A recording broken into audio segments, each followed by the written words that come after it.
Hi all, welcome to my channel. ഇന്നിപ്പോൾ ഞാൻ ഈ വീഡിയോ ചെയ്യുന്നത് ഈ കഴിഞ്ഞ ജൂലൈ 11 സി എ ഇൻ്റർമീഡിയറ്റിൻ്റെയും ഫൈനലിൻ്റെയും റിസൾട്ട് വന്നിരുന്നു. അപ്പോൾ ഞാൻ ഈ അറ്റംപ്റ്റിൽ സി എയുടെ ഇൻ്റർമീഡിയറ്റ് എക്സാം അപ്ലൈ ചെയ്തിട്ടുണ്ടായിരുന്നു.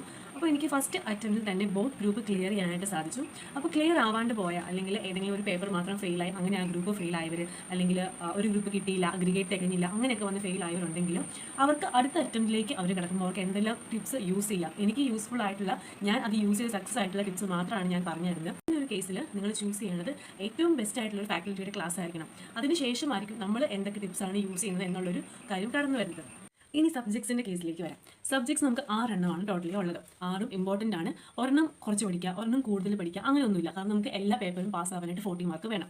അത് മാത്രമല്ല, നമ്മൾ എപ്പോഴും നമ്മളുടെ ടാർഗറ്റ് എന്ന് പറഞ്ഞാൽ നമ്മളൊരു 40 അല്ലെങ്കിൽ അഗ്രിഗേറ്റിന് വേണ്ടിയിട്ട് 50, ഒരു പേപ്പറിലെ എക്സംഷൻ, അങ്ങനെ ഒരു എയിം നമ്മൾ വെക്കരുത്. വെക്കുമ്പോൾ നമ്മൾ എല്ലാ സബ്ജക്റ്റിനും ഒരു ഹൈ മാർക്ക് 80, 90, ഈവൻ നമുക്ക് 100 വരെയും ചൂസ് ചെയ്യാം. 100 വരെ ചൂസ് ചെയ്താലും നമ്മൾ ആ ഒരു അത്രയും എഫേർട്ട് ഇടണം. ഇപ്പോൾ 40 മാർക്കാണെങ്കിലും 50 മാർക്കാണെങ്കിലും ഏതൊരു മാർക്ക് സ്കോർ ചെയ്യണമെങ്കിലും നമ്മൾ ഒത്തിരി എഫേർട്ട് ഇടേണ്ട ആവശ്യമുണ്ട്.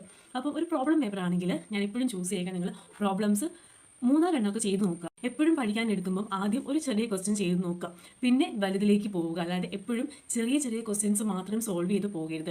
അതേപോലെ നമ്മുടെ ഫാക്കൽറ്റീസ് അല്ലെങ്കിൽ നമുക്ക് തന്നെ കാണുമ്പോൾ തോന്നാം ഈ ഒരു ക്വസ്റ്റ്യൻ ഇമ്പോർട്ടൻ്റ് ആണ്, ഈ ഒരു ക്വസ്റ്റ്യൻ ചോദിക്കാനുള്ള സാധ്യതയുണ്ട്, അല്ലെങ്കിൽ ഈ ഒരു മോഡൽ ചോദിക്കാം എന്നൊക്കെ നിങ്ങൾക്ക് തോന്നുന്നുണ്ടെങ്കിൽ ജസ്റ്റ് എല്ലാ സബ്ജക്റ്റിനും ഒരു ഗ്രൂപ്പ് സ്റ്റാർട്ട് ചെയ്യുക. വാട്സപ്പിൽ നമ്മളൊരു ഗ്രൂപ്പ് സ്റ്റാർട്ട് ചെയ്യുക. നമുക്ക് വേണമെങ്കിൽ ഫ്രണ്ട്സിനെ ആഡ് ചെയ്യാം, അല്ലെങ്കിൽ നമുക്ക് മാത്രമായിട്ട് ഓരോ സബ്ജക്റ്റിനും ഓരോ ഗ്രൂപ്പ് സ്റ്റാർട്ട് ചെയ്യണം. എന്നിട്ട് ഈ ഇമ്പോർട്ടൻ്റ് ആയിട്ടുള്ള ക്വസ്റ്റ്യൻസിൻ്റെ ക്വസ്റ്റ്യനും ആൻസറും ഫോട്ടോ എടുത്ത് ആ ഒരു ഗ്രൂപ്പിലേക്ക് ഇടുക.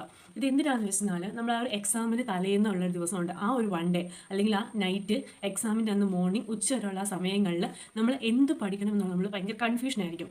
ഇത് നോക്കണോ അത് നോക്കണോ. അപ്പോൾ ആ ഒരു കേസിൽ നിങ്ങൾക്ക് നോക്കാൻ വേണ്ടിയിട്ടാണ് നമ്മൾ ഇങ്ങനൊരു ഗ്രൂപ്പ് സ്റ്റാർട്ട് ചെയ്ത് ഈ ഒരു ഇമ്പോർട്ടൻ്റ് ആയിട്ടുള്ള ക്വസ്റ്റ്യൻ, ഇനിയിപ്പോൾ തിയറി പേപ്പർ ആണെങ്കിലും തിയറിയിൽ ഇമ്പോർട്ടൻ്റ് ആയിട്ടുള്ള കാര്യങ്ങൾ, ഈ ഒരു ടോപ്പിക്ക് ഇമ്പോർട്ടൻ്റ് ആണ് എന്നുണ്ടെങ്കിൽ ആ ഒരു ടോപ്പിക്കിൻ്റെ ഫോട്ടോ എന്തൊക്കെയാണെന്നുള്ളത് ആ ഒരു ഗ്രൂപ്പിലേക്ക് എടുത്തിടുക.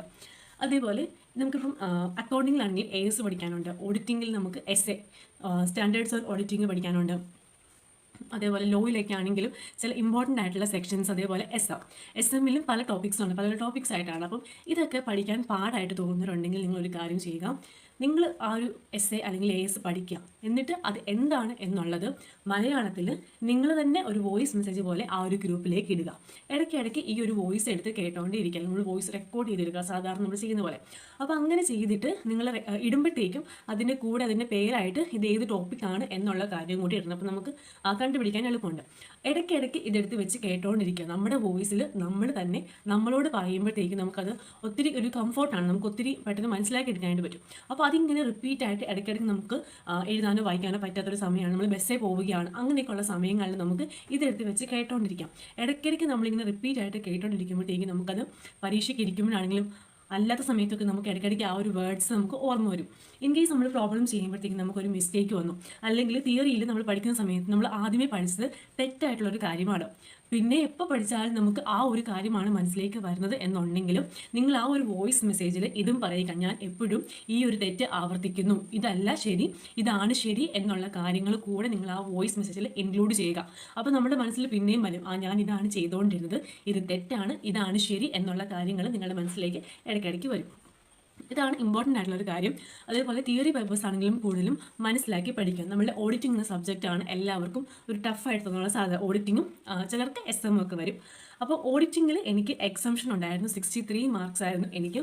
അപ്പോൾ ഓഡിറ്റിങ്ങിൽ ഈ ഒരു എക്സംഷനിലേക്ക് ഞാൻ ഇങ്ങനെ എത്തിയെന്ന് ചോദിച്ചാൽ, ഫസ്റ്റ് ഓഫ് ഓൾ എനിക്ക് ഓഡിറ്റിംഗ് എന്ന സബ്ജക്റ്റ് ഇഷ്ടമായിരുന്നു. പക്ഷേ പഠിച്ചു തുടങ്ങാൻ നേരത്ത് നമുക്കിങ്ങനെ മനസ്സിലാകും, നമ്മൾ കുറേ കാലത്തേക്ക് ഈ ഒരു സബ്ജക്റ്റിന് നമ്മൾ നോക്കുന്നേ ഇല്ല. ലാസ്റ്റ് ആ ഒരു എക്സാമിന് ടൈം ആകുമ്പോഴത്തേക്കും നമ്മൾ ഈ ഓഡിറ്റിങ്ങിൻ്റെ ബുക്ക് എടുക്കുകയാണ്. ബുക്ക് മറിച്ച് നോക്കുമ്പോൾ നമുക്ക് ഒന്നും അറിയില്ല, ആകെ മൊത്തം ഒരു പുക മാത്രമേ നമുക്ക് അറിയുള്ളൂ.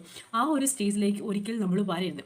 അതിന് എന്ത് ചെയ്യണമെന്ന് വെച്ചെന്നാൽ, ഫസ്റ്റ് ഡേ മുതൽ നമ്മുടെ ക്ലാസ് സ്റ്റാർട്ട് ചെയ്ത് ഫസ്റ്റ് ഡേ മുതൽ നമ്മൾ അന്നന്ന് എന്താണോ പഠിപ്പിക്കുന്നത്, എല്ലാ സബ്ജക്റ്റിൻ്റെ കേസും അതാണ്. പക്ഷേ ഓഡിറ്റിംഗ് പ്രത്യേകിച്ച് നമുക്ക് ആ ഒരു എക്സാമിന് ടൈം ആകുമ്പോഴത്തേക്കും നമ്മൾ ബാക്കി എല്ലാ സബ്ജക്റ്റും എങ്ങനെ ഒപ്പിച്ചാലും നമുക്ക് ഓഡിറ്റിംഗ് പെട്ടെന്ന് ഒപ്പിച്ചെടുക്കുക പറഞ്ഞാൽ ഭയങ്കര ടഫായിട്ടുള്ള കാര്യമാണ്.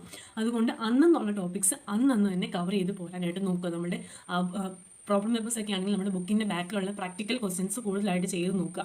അപ്പോൾ അങ്ങനെ ചെയ്ത് പഠിക്കുക. അതേപോലെ ഓഡിറ്റിങ്ങിനും ഇതേപോലെ നമ്മൾ ഇഷ്ടപ്പെടുക സബ്ജക്റ്റിന് ആദ്യം, എന്നിട്ട് അന്നെന്നുള്ള ടോപ്പിക്സ് അന്നു തന്നെ പഠിച്ച് പോരുക. പിറ്റേ ദിവസം എടുത്ത് പഠിക്കുമ്പോഴത്തേക്കും ഞാൻ കഴിഞ്ഞ ദിവസം എന്തായിരുന്നു പഠിച്ചത് എന്നുള്ള കാര്യം കൂടി നമ്മളൊന്ന് റിവൈസ് ചെയ്തിട്ട് വേണം പുതിയ ടോപ്പിക്സിലേക്ക് കടക്കാനായിട്ട്. അതേപോലെ തിയറി പേപ്പേഴ്സൊക്കെ നമുക്ക് പഠിക്കാനായിട്ട് നമ്മൾ വേറൊരാൾക്ക് പറഞ്ഞു കൊടുക്കുവാണെങ്കിൽ, അല്ലെങ്കിൽ നമ്മൾ മുമ്പിൽ ആൾ വേണമെന്നില്ല, നമുക്ക് തന്നെ ഒരു സങ്കല്പിക്കാം എൻ്റെ മുമ്പിൽ ആളുണ്ട്, എന്നിട്ട് നിങ്ങൾ അയാൾക്ക് പറഞ്ഞു കൊടുക്കുന്ന രീതിയിൽ നിങ്ങൾ പഠിക്കുകയാണെങ്കിൽ നിങ്ങൾക്ക് കൂടുതലായിട്ട് പെട്ടെന്ന് മനസ്സിലാക്കി എടുക്കാനായിട്ട് പറ്റും. നമ്മൾ തന്നെ ഇരുന്ന് മനസ്സിലാക്കി പഠിക്കുന്നതിനേക്കാൾ കൂടുതൽ എളുപ്പമാണ് വേറൊരാൾ മുമ്പിലുണ്ട് എന്നോർത്ത് നമ്മൾ അയാൾക്ക് പറഞ്ഞു കൊടുക്കുകയാണെങ്കിൽ. പിന്നെ ഇമ്പോർട്ടൻ്റ് ആയിട്ടുള്ളൊരു കാര്യമാണ് ഷോർട്ട് നോട്ട്. ഓരോ സബ്ജക്റ്റ് വൈസ് എങ്ങനെയാണ് നിങ്ങൾ ഷോർട്ട് നോട്ട് ഉണ്ടാക്കേണ്ടതെന്ന് ഞാൻ പറഞ്ഞുതരാം. അഡ്വാൻസ്ഡ് അക്കൗണ്ടിങ് ആണെങ്കിൽ നമുക്ക് അതിനകത്ത് കുറേ എസ് ഉണ്ട്. ഫസ്റ്റ് ഓഫ് ഓൾ എല്ലാ എസിൻ്റെയും പേര് നമ്മൾ കാണാതെ പഠിക്കുക. ഏതൊക്കെ എസ് ആണ് ന്യൂലി ആഡഡ് ആയിട്ടുള്ള നമ്മുടെ സിലബസിലേക്ക് എന്നുള്ളത് നമ്മൾ ആദ്യമേ നോക്കുക. എന്നിട്ട് അതും എല്ലാ എസിൻ്റെയും പേര് നമ്മൾ നിർബന്ധമായിട്ടും പഠിക്കുക. നമുക്ക് കൺഫ്യൂഷനായിട്ട് തോന്നുന്ന ചില എസ് ഒക്കെ ഉണ്ട്. ഒരു കൺസോൾഡേറ്റഡ് ആ ഒരു എസിലേക്കൊക്കെ വരുന്നത് നമുക്ക് അടുപ്പിച്ച് സിമിലാരിറ്റി ഉള്ള പേരൊക്കെ ഉള്ള എസ് ഉണ്ട്. അപ്പോൾ അതൊക്കെ പ്രത്യേകം പഠിക്കുക. അതേപോലെ ഈ എസിൻ്റെ കാര്യത്തിലാണെങ്കിൽ ഒത്തിരി ഷോർട്ട് നോട്ടിന് ആവശ്യമാണെന്ന് തോന്നുന്നില്ല. നമ്മൾ ഈ ഒരു വാട്സപ്പിലേക്ക് ഒരു വോയിസ് മെസ്സേജ് പോലെ നമ്മൾ ഇടുകയാണെങ്കിൽ അത് മതി, അത് തന്നെ എനഫാണ്. ഇനിയിപ്പം നമുക്ക് വേണമെന്നുണ്ടെങ്കിൽ ഷോർട്ട് നോട്ട് നിങ്ങൾക്ക് ഇഷ്ടമുണ്ടെങ്കിൽ ഉണ്ടാക്കാം. ചില ഇക്വേഷൻ അങ്ങനെ എന്തൊക്കെ ഉണ്ടെങ്കിൽ അതൊക്കെ പ്രത്യേകിച്ച് ഒരു പേപ്പറിലേക്ക് ഒന്ന് മാറ്റി എഴുതുകയാണെങ്കിൽ നമുക്കൊന്ന് റെഫർ ചെയ്യാൻ എളുപ്പമായിരിക്കും. ഇനി ലോയുടെ കേസിലാണെങ്കിൽ ലോയിൽ എല്ലാ സെക്ഷൻസും, അതിപ്പം നമ്മുടെ കമ്പനീസ് ആക്ട് ആവട്ടെ അതർ ലോസ് ആവട്ടെ ഏതായാലും അതിനെല്ലാം ഓരോ സെക്ഷൻ എടുക്കാം. എന്താണ് അതിനകത്ത് ഇമ്പോർട്ടൻ്റ് ആയിട്ടുള്ള വേർഡ്സ്, കീവേഡ്സ് എന്തൊക്കെയാണ് എന്നുള്ളത് മാത്രം സെക്ഷൻ എഴുതുക, അതിൻ്റെ പേര് എഴുതുക. താഴെ എന്തൊക്കെയാണ് ഈ ഒരു സെക്ഷനിൽ ഇമ്പോർട്ടൻ്റ് ആയിട്ടുള്ള വേർഡ്സ്, എന്തെങ്കിലും വേറൊരു ലാംഗ്വേജിലെ വേർഡ്സ് ഒക്കെ ഉണ്ടെങ്കിൽ അതും നോട്ട് ചെയ്തിട്ട് അതൊക്കെ ഓരോരോ വേർഡ്സ് ഓരോ ലൈനായിട്ട് ഇങ്ങനെ എഴുതി പോഴുക. അങ്ങനെ എല്ലാ സെക്ഷൻ്റെയും പേര് പഠിക്കുക എന്നുള്ളത് മാർക്ക് കിട്ടാനായിട്ട് നമുക്ക് നല്ലൊരു കാര്യമാണ്. കാരണം നമ്മൾ according to the relevant provisions of അല്ലെങ്കിൽ according to the sections of companies act എന്ന് എഴുതുന്നതിന് പകരം അക്കോർഡിംഗ് ടു സെക്ഷൻ 131 എന്നിട്ട് അതിൻ്റെ പേര് ഓഫ് ദ കമ്പനീസ് ആക്ട് എന്ന് എഴുതുകയാണെങ്കിൽ നമുക്കത് കുറച്ചും കൂടി ഇംപ്രഷനാണ്. അതാണ് നമ്മൾ ഈ ലോയുടെ കാര്യത്തിൽ ഷോർട്ട് നോട്ടിൻ്റെ കാര്യം. DTക്ക് നമ്മൾ ഷോർട്ട് നോട്ട് ഉണ്ടാക്കുക എന്ന് പറഞ്ഞാൽ അത് കുറേ ഉണ്ട്, ഇഷ്ടംപോലെ ഉണ്ട്. ഈച്ച് എന്ന് പറയുന്ന ഒരു കടലാണ്. അതുകൊണ്ട് പഠിക്കുമ്പം തന്നെ അല്ലെങ്കിൽ പഠിപ്പിക്കുമ്പോൾ തന്നെ അപ്പം നമുക്ക് എന്താണോ ഒരു ഷോർട്ട് നോട്ട് ആക്കി വേണ്ടെന്ന് തോന്നുന്നത് അത് അതേപോലെ എഴുതി വയ്ക്കുക. എന്താണോ പഠിച്ചത് അല്ലെങ്കിൽ ആ ഒരു ടെക്സ്റ്റ് ബുക്കിലോ നോട്ട് ബുക്കിലോ ഉള്ളത് അതേപോലെ കോപ്പി അടിച്ച് എഴുതുന്നതല്ല ഷോർട്ട് നോട്ട്. ഒരു ദിവസം കൊണ്ട് നമുക്ക് ആ ഒരു ഹോൾ സബ്ജക്റ്റ് ഒന്ന് റെഫർ ചെയ്യാൻ പറ്റണം, അതാണ് ഷോർട്ട് നോട്ട്. IDT ആണെങ്കിലും നമുക്കറിയാം, IDTയിലും സെക്ഷൻസ് ഉണ്ട്. പറ്റാവുന്ന സെക്ഷൻസ് പഠിക്കാം, പല ചാപ്റ്റേഴ്സ് ഉണ്ട്. അപ്പം നമുക്ക് ഈ ഒരു ലാസ്റ്റ് ഡേ 2 സബ്ജക്റ്റ് DTയും IDTയും നമുക്ക് മാറി ഇങ്ങനെ ഒത്തിരി ഉണ്ട്. അപ്പം നമുക്ക് അതൊന്ന് റെഫർ ചെയ്യണമെങ്കിൽ നമുക്ക് ഷോർട്ട് നോട്ട് ഇമ്പോർട്ടൻ്റ് ആണ്. അപ്പം അതിനും ഷോർട്ട് നോട്ട് വേണം. ഇനി കോസ്റ്റിങ്ങിലേക്ക് വരുമ്പോഴത്തേക്കും കോസ്റ്റിങ്ങിൽ കൂടുതൽ ഇക്വേഷൻസ് ആണ്. അപ്പോൾ ഇക്വേഷൻസ് ഒക്കെ സെപ്പറേറ്റ് ഒരു പേപ്പറിലേക്ക് എഴുതുക. നമ്മളുടെ സ്റ്റിക്കി നോട്ടൊക്കെ ഉണ്ടല്ലോ, അപ്പം അതിലേക്ക് എഴുതിയിട്ട് നമ്മൾ ഭിത്തിയിൽ ഒട്ടിച്ച് വെച്ചാൽ നമ്മൾ പഠിക്കുന്ന റൂമിൽ അങ്ങനെ ഒട്ടിച്ച് വയ്ക്കാം. അപ്പോൾ നമ്മൾ ഇടയ്ക്കിടയ്ക്ക് റൂമിലേക്ക് വരുമ്പോഴത്തേക്കും നമുക്ക് ഭിത്തിയിൽ ഇതൊക്കെ ഇങ്ങനെ നമ്മൾ കാണിക്കുകയാണ്. അപ്പോൾ നമ്മൾ അറിയാണ്ടാണെങ്കിലും ആ ഒരു ഇക്വേഷൻ അല്ലെങ്കിൽ ആ ഒരു ഇമ്പോർട്ടൻ്റ് വേർഡ് ഒരു സെക്ഷൻ ആവട്ടെ അത് നമ്മളിങ്ങനെ പഠിച്ച് പോരും. സെക്ഷൻ ആവട്ടെ, സെക്ഷൻ്റെ ഒരു ചാർട്ട് നമുക്ക് ഉണ്ടാക്കാം. എല്ലാ സെക്ഷൻ്റെയും പേര് എഴുതിയിട്ട് നമുക്കൊരു ചാർട്ട് ഉണ്ടാക്കാം. അതേപോലെ ASൻ്റെ SAയുടെ ഒക്കെ പേര് എഴുതി നമുക്ക് ഒരു ചാർട്ട് പോലെയൊക്കെ ഉണ്ടാക്കാം. ഇനി അക്കൗണ്ടിങ്ങിനാണെങ്കിലും നമ്മുടെ P&L ബാലൻസ് ഷീറ്റ് ഓരോ ഐറ്റംസ് നമുക്ക് പേര് അറിയില്ല, നമുക്ക് മാറി പോവുകയാണ് എന്നൊക്കെ ഉണ്ടെങ്കിൽ നമുക്ക് അതും ഒരു ചാർട്ട് പേപ്പറിലോ ബോണ്ട് പേപ്പറിലോ എഴുതി ഭിത്തിയിൽ ഒട്ടിച്ച് വയ്ക്കാം. ഇടയ്ക്കിടയ്ക്ക് അതൊക്കെ എടുത്തൊന്ന് വായിച്ച് നോക്കാം. അപ്പോൾ നമുക്ക് പിന്നെ നമ്മുടെ മെമ്മറിലേക്ക് വന്നോളും. ഇനി ഓഡിറ്റിങ്ങിൽ ഇതേപോലെ നമ്മുടെ essay ആവട്ടെ അല്ലെങ്കിൽ ബാക്കിയുള്ള ടോപ്പിക്സ് ആവട്ടെ ആ ഒരു ഹെഡിങ് എഴുതുക. താഴെ ഇമ്പോർട്ടൻ്റ് ആയിട്ടുള്ളൊരു വേർഡ്സ് അല്ലെങ്കിൽ ഒരു സെൻറ്റൻസ് ആകുമ്പോഴത്തേക്കും ഒത്തിരി വലുതാക്കരുത്. 2-3 വേർഡ്സ് നിങ്ങൾക്ക് മനസ്സിലാകുന്ന പോലെ എഴുതുക. ഇനി നിങ്ങൾക്ക് അതിന് മലയാളവും വേണമെന്നുണ്ടെങ്കിൽ ചില വാക്കിൻ്റെ അർത്ഥം നിങ്ങൾക്ക് ഇടയ്ക്ക് മറന്നു പോവുകയാണ്. ആ ഒരു വാക്കിൻ്റെ അർത്ഥം അതിൻ്റെ മുകളിൽ മലയാളത്തിൽ എഴുതുക. എന്നിട്ട് നിങ്ങൾ വായിക്കുമ്പം ആ ഒരു വേർഡും അതിന് മലയാളം വേർഡും മീനിങ്ങും കൂടെ ചേർത്ത് ഒന്നിച്ച് വായിച്ച് പഠിച്ചു പോവുക. അതേപോലെ ഇന്ന് പഠിക്കുന്നത് നാളെ റിവൈസ് ചെയ്യണം, ഇന്നലെ പഠിച്ചത് ഇന്ന് പഠിക്കുന്നതിൻ്റെ കൂടുതലും റിവൈസ് ചെയ്ത് ഇടയ്ക്കിടയ്ക്ക് വായിച്ച് പോകണം. ഇനി FM ആണെങ്കിലും ഇതേപോലെ കോസ്റ്റിങ്ങിനെ പോലെ ഇക്വേഷൻസ് ആണുള്ളത്. അപ്പം അതും ഒരു പേപ്പറിൽ എഴുതിയിട്ട് ഇടയ്ക്കിടയ്ക്ക് നമുക്ക് ഈ ഒരു FM ഒക്കെ ആകുമ്പോഴത്തേക്കും ഇവിടെ മൈനസ് ആയിരുന്നോ, ഇവിടെ പ്ലസ് ആയിരുന്നോ, ഇവിടെ ഇൻറ്റു ആയിരുന്നോ, കാരണം ഒരു ബ്രാക്കറ്റ് ഇട്ട് കഴിഞ്ഞിട്ട് ഇപ്പുറത്തോട്ട് വരുമ്പോഴത്തേക്കും ഇവിടെ ഇതാണോ, മൈനസും കൂട്ടിയാൽ എന്താണ്. അപ്പം അങ്ങനെയുള്ള കാര്യങ്ങളൊക്കെ നമുക്ക് കൺഫ്യൂഷൻ വരും. അപ്പോൾ അങ്ങനെയുള്ള കാര്യങ്ങൾ നിങ്ങൾ നോക്കി ചെയ്യുക. അതേപോലെ ഇപ്പോൾ ഇത് പറഞ്ഞതുകൊണ്ട് ആ കൂടെ പറയാം, നിങ്ങൾക്ക് ഇങ്ങനെ കൺഫ്യൂഷൻസ് വരുന്ന കാര്യങ്ങളുണ്ടെങ്കിൽ അത് പ്രത്യേകം നിങ്ങൾ വേറൊരു പേപ്പറിലേക്ക് എഴുതുക. എനിക്ക് ഇന്ന ഏരിയാസിലൊക്കെ കൺഫ്യൂഷൻ വരാറുണ്ടെങ്കിൽ ഇന്ന ഏരിയസൊക്കെയാണ് എനിക്ക് മിസ്റ്റേക്ക് വരാറുള്ളത്, ഈ ഒരു പ്രോബ്ലം ചെയ്യുമ്പോൾ ഞാൻ എപ്പോഴും തെറ്റിക്കാറുണ്ട് എന്നുള്ളതൊക്കെ ഉണ്ടെങ്കിൽ പ്രത്യേകം ഒരു പേപ്പറിൽ എഴുതിയിട്ട് നിങ്ങൾ ആ ഭിത്തിയിൽ ഒട്ടിക്കാം. കാരണം ഞാനിങ്ങനെ ചെയ്യാറുണ്ട്. ഈ ഒരു ക്വസ്റ്റ്യൻസ് ഒക്കെ ഇമ്പോർട്ടൻ്റ് ആണ്, എക്സാമിന് മുൻപ് ഇത് റെഫർ ചെയ്യണം എന്നുള്ള ക്വസ്റ്റ്യൻസ് ഒക്കെ ഞാൻ ക്വസ്റ്റ്യൻ നമ്പർ അല്ലെങ്കിൽ ആ ഒരു പേജ് നമ്പർ എഴുതിയിട്ട് ഞാൻ ഈ ഭിത്തിയിൽ ഇങ്ങനെ ഒട്ടിച്ച് വയ്ക്കും. പിന്നെ ആ സബ്ജക്റ്റ് എടുക്കുമ്പോഴത്തേക്കും ഞാൻ പിന്നെ ഈ ഒരു നോക്കിയിട്ട് ഇതൊക്കെ നോക്കിയിട്ട് പോകും. ഇനി എസ് എം ആണെങ്കിൽ നമുക്ക് ചിലപ്പം ഓരോ ക്വസ്റ്റ്യൻസ് കിട്ടിക്കഴിഞ്ഞാൽ ഇതിൻ്റെ ആൻസർ എന്താണ് എന്ന് കണ്ടുപിടിക്കാനായിട്ട് ഒരുപാട് തോന്നും.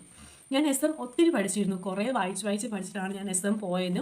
എന്നിട്ടും എനിക്ക് എസ് എമ്മിൻ്റെ ഫസ്റ്റ് ക്വസ്റ്റ്യൻ്റെ കമ്പൽസറി ക്വസ്റ്റ്യൻ്റെ ഒരു പാർട്ട് എനിക്ക് എഴുതാൻ പറ്റിയില്ല. സ്ട്രാറ്റജിക് മോഡൽ ഏതാണ് എന്നുള്ളത് ഐഡൻറ്റിഫൈ ചെയ്യാനുള്ള ക്വസ്റ്റ്യൻ ആയിരുന്നു.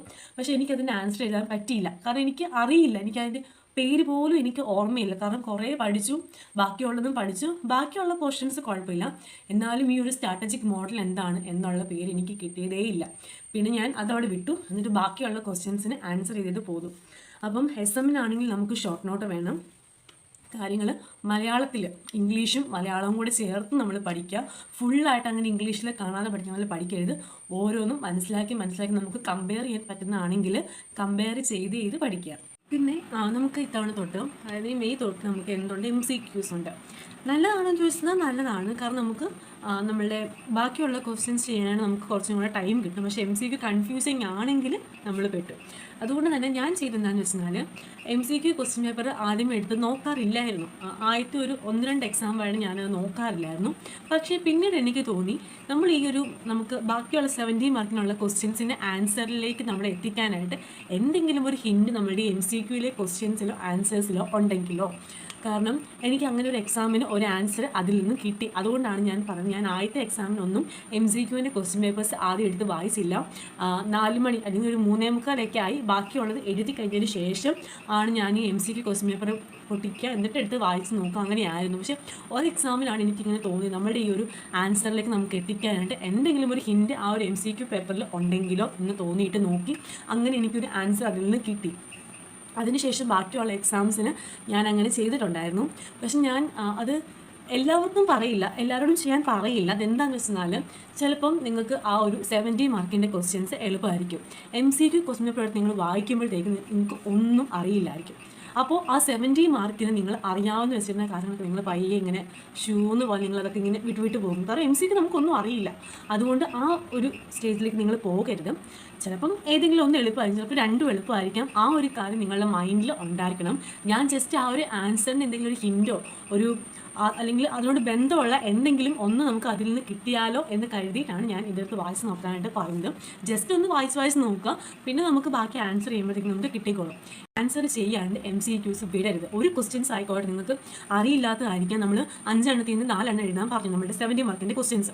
ആ 4 എണ്ണത്തിലെ ഒരു ക്വസ്റ്റ്യൻ്റെ ഒരു പാർട്ട് നിങ്ങൾക്ക് അറിയില്ല എന്നുണ്ടെങ്കിൽ എന്തെങ്കിലും എഴുതി വയ്ക്കുക, അതിനെക്കുറിച്ച് അറിയാം. അതേപോലെ ഒത്തിരി വലിച്ച് വാരി എഴുതാതിരിക്കുക. എന്നാൽ പോയിന്റ്സ് വേണം വൃത്തിയായിട്ട് മനസ്സിലാക്കുന്ന പോലെ എഴുതുക.